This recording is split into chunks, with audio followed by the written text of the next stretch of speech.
Hey everybody, how are you? It's John Brewer here, South Florida's restaurant guy. Just wanted to come at you with a little bit of information I hope helps you out. I'm dealing with a lot of first-time restaurateurs. I'm new in the business, getting my feet wet, got a couple of deals under my belt, loving every minute of it, working hard for my clients.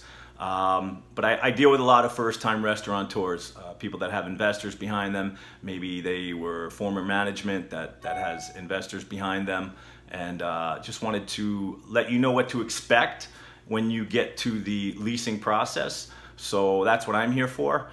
Basically, I break it down into three categories. You're gonna have your financials, you're gonna have your operationals, and then you're gonna have your business plan. So what do those mean? Well, financials, obviously, you know, Wu-Tang said it best, cream, right? Cash rules everything around me. Dollar, dollar bill, yo, dollar, dollar bill, yo. Anyway, so money is very important. You gotta have the cash behind you. You gotta be able to do a build out. You gotta have 6 months worth of labor.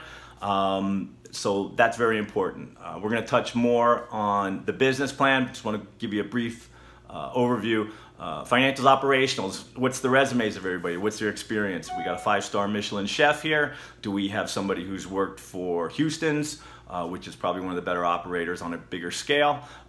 Basically, what are we dealing with here? So that's something else. What we're going to talk about today is the business plan. So let's get into the business plan. Let's dig in on it. Let's have some fun. Understand, you know, landlords are taking on a lot of risk when they get a restaurant in there. You know, you're going to go in, you're going to tear their walls up, you're going to build out, and they want you to succeed.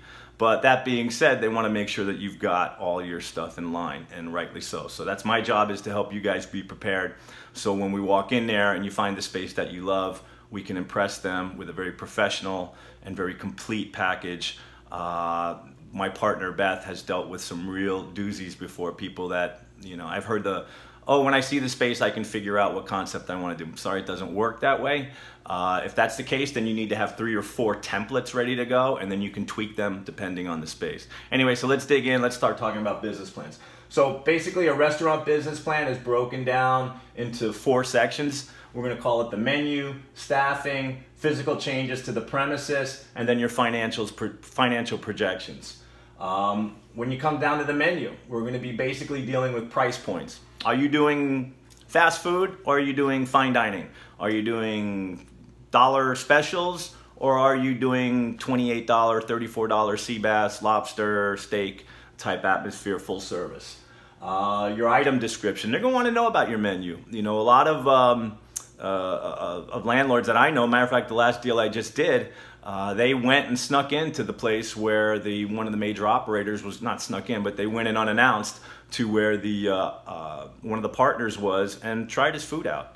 And they were impressed, and that was basically what got the deal done. So that's important. You want to be able to describe your items in detail. Your concept, what are we doing here? Is it a tiki bar? Are we doing cuisine? Are we doing alcohol? Are we doing bar? They're going to want to know that.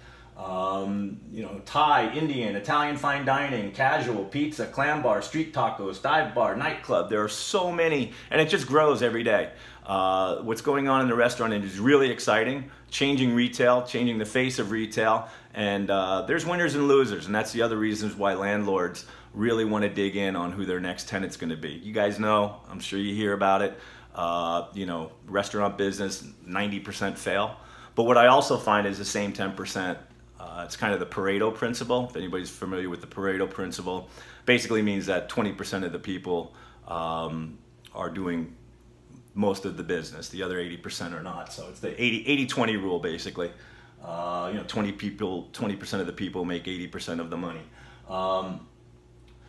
Food, what style of service are you doing? Are you going to do full service? Are you going to do fast casual? Are you going to do fine casual? Are you going to do QSR?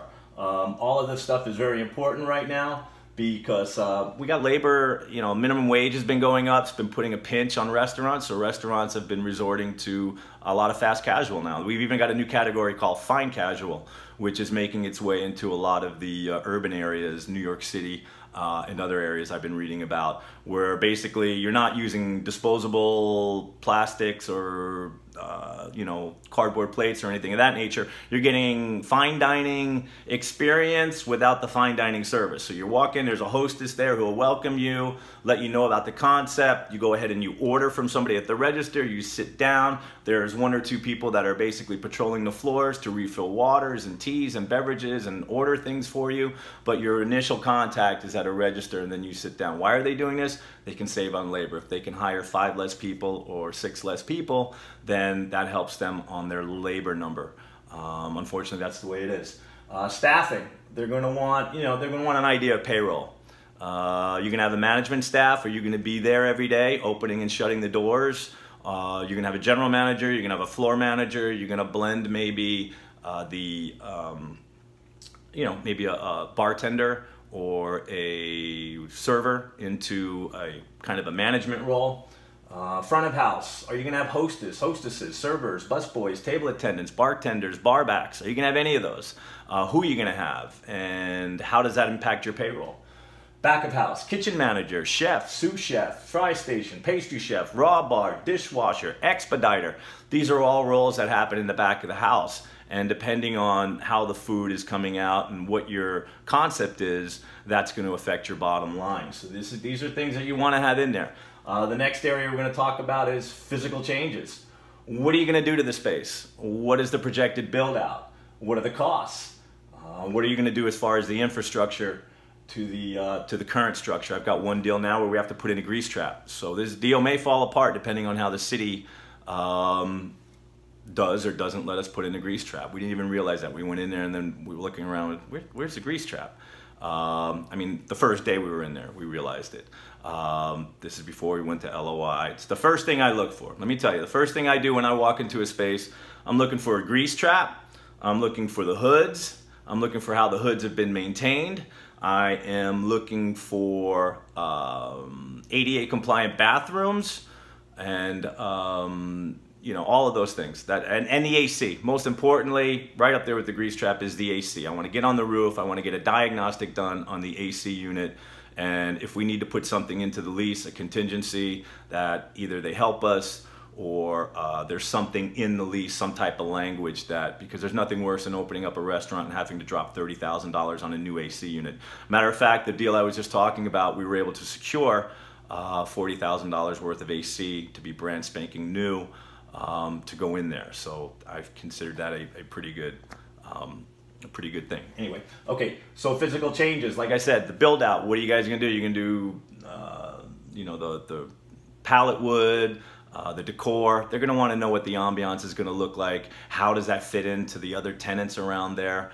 You know, the other thing that you have to think about as a broker when you go in is exclusions. If there's an Italian place in there, 9 times out of 10, you're not going to be able to do Italian food, so you don't have to bother. I mean, definitely call the landlord and check, but these are things we do in the beginning. Anyway, financial projections. This is probably the most important. You know, they're going to want to know that you did your homework. And there's software out there that can help you with all of this. There's definitely books you can read. YouTube is an amazing abundance of information, wealth of information. So what do we mean by a financial projection? Well, it's not just numbers, although that is what I have right here. So a pro forma. A pro forma is basically 5-year projection that basically forecasts what you think you're going to do in business. You know, what are you going to do that first year? Hopefully your sales are climbing 1, 2, 3, 4, 5. As you get more and more known and settled, you want your numbers to definitely go up. You should have an idea of those. Your target market. You should know who your market is, and sometimes the best thing to know is who your market isn't. So, you know, what I like to do is if my client likes a space, the first thing I want to do is dig into the demographics. We've got software that basically helps us pull up who's in the area, what their household incomes are, what kind of demographic are they? Are they quote unquote soccer moms, or are, you know, disposable income? Do we have a lot of executive space around there? I know a lot of my lunch concepts, they love to have Daytime population is always a big one, because if you can get a good lunch and then a good dinner, you're well on your way. If your lunches aren't pulling their weight, that can be a problem, and that can sometimes be the difference between a restaurant making it and not making it. So daytime population, are there hospitals around there? Is there executive spaces? Do you have condos? What's the density like? Are they stay-at-home moms? Are they work at home? A lot of people working from home now. So those are things you definitely want to think about. Marketing strategy. How are you going to market? I mean, it's such a big world and wide open right now. I don't think it's ever been better for restaurants to market themselves. You know, I keep thinking about how much location plays a factor now. I think location is playing less of a factor. And a matter of fact, if you've got the right concept, going into a smaller space that maybe is not on the beaten path could actually work to your benefit if you can leverage your social media. You know, social media is definitely a great thing. Instagram for restaurants. If you're not on Instagram and you have a restaurant, you are missing an opportunity. So also hours of operation. Are you going to open at 7:30 in the morning and do breakfast? Or are you going to stay open late and do you know, 2 o'clock in the morning type thing? They're going to want to know that. Employee training. This is also a great thing to show a landlord. You know, if a landlord sees things like this, they just think, wow, you really got your you-know-what together. And that's exactly what we want the landlord to think, because if it's a good space, there's going to be a number of people vying for the same space. And so my job as your broker, as your tenant rep, is to make sure that you have everything in place and lined up so that we put our best foot forward. Employee training, you know, how are you going to bring people in? How are you going to train them? What type of people are you going to be looking to hire? All that stuff adds up.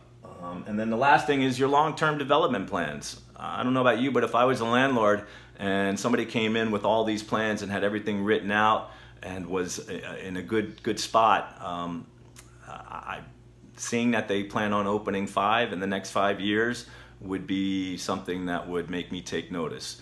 So that's basically the idea, guys. We're marketing you as the restaurateur. So in order to market you, we need to make as impressive a showing as we can to the landlord, because we definitely want to beat out those guys who come in and have no idea of what they're going to do or what concept they want to do. So the more specific we can be, the more we can drill down, the more stuff we can hit these guys with when we decide that it's a space that we like, then that's the way you want to do it. So I hope this was informative. I have a YouTube channel, South Florida's Restaurant Guy. You can go there, hit me up. I do reviews, sometimes I do interviews, and I try to do educational stuff like this, because all I do is I work with independent restaurateurs that have 10 units or less, and that's what I enjoy and that's what I love.